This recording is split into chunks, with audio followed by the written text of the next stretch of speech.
بسم اللہ الرحمن الرحیم۔ السلام علیکم ناظرین۔ برصغیر میں زندگی کی گاڑی کو آگے بڑھانے کے لیے 3 طرح کے کیلنڈر دیکھے جاتے ہیں، جن میں عیسوی کیلنڈر، اسلامی کیلنڈر اور بکرمی یا دیسی کیلنڈر۔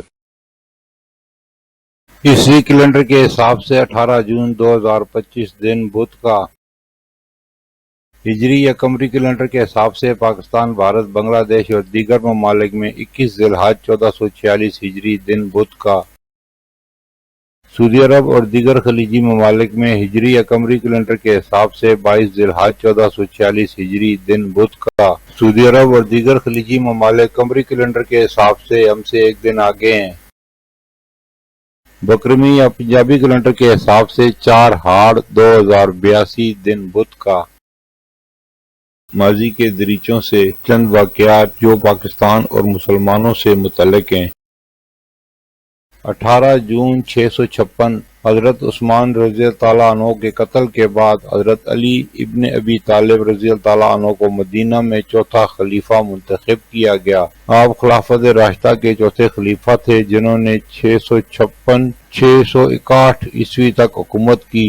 ابو الحسن عثمان بن عفان رضی اللہ تعالیٰ عنہ کے بعد اسلام کے خلیفہ بنے۔ آپ پیغمبر اسلام حضرت محمد صلی اللہ علیہ وآلہ وسلم کے چچا زاد اور داماد تھے۔ ام المومنین خدیجہ الکبریٰ رضی اللہ تعالیٰ عنہا کے بعد دوسرے شخص تھے جو اسلام لائے۔ مسلمان انہیں ابو الحسن، ابو تراب، اسد اللہ، شیر خدا، المرتضی، امیر المومنین، باب المدینۃ العلم اور عام طور پر عرب میں سیدنا علی اور عرب و عجم میں امام علی، ہند و پاک میں مولا علی کے نام سے یاد کرتے ہیں۔ 18 جون 767 امام اعظم ابو حنیفہ کا یوم وفات۔ آپ سنی حنفی فقہ، اسلامی فقہ کے بانی تھے۔ آپ ایک تابعی مسلمان عالم دین، مجتہد کیا اور اسلامی قانون کے اولین تدوین کرنے والوں میں شامل تھے۔ آپ کے ماننے والوں کو حنفی کہا جاتا ہے۔ 18 جون 1941 ترکی نے جرمنی سے امن معاہدے پر دستخط کیے۔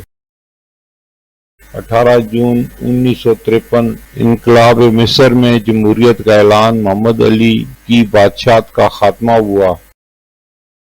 18 جون 2004 پہلا دستاویزی ڈرون حملہ پاکستان میں ریکارڈ کیا گیا، جس کا مقصد طالبان اور شدت پسند ٹھکانوں کو نشانہ بنانا تھا۔ 18 جون 2008 اسرائیل نے لبنان کے ساتھ 60 سالہ پرانا تنازع حل کرنے کے لیے امن بات چیت کی تجویز دی۔ 18 جون 2017 پاکستان نے شاندار کارکردگی کا مظاہرہ کرتے ہوئے چیمپئن ٹرافی کرکٹ ٹورنامنٹ میں پہلی بار بھارت کو فائنل میں ہرا کر فتح حاصل کی۔ 18 جون 2020 پاکستان میں ایک دن میں سب سے زیادہ کورونا کیس رپورٹ ہوئے، جس پر حکومت نے اسمارٹ لاک ڈاؤن نافذ کیے۔ 21 ذی الحج بعض شیعہ روایات کے مطابق امام زین العابدین کی ولادت 21 ذی الحج 38 ہجری کو ہوئی۔ آپ امام حسین علیہ السلام کے بیٹے اور اہل بیت کے چوتھے امام تھے۔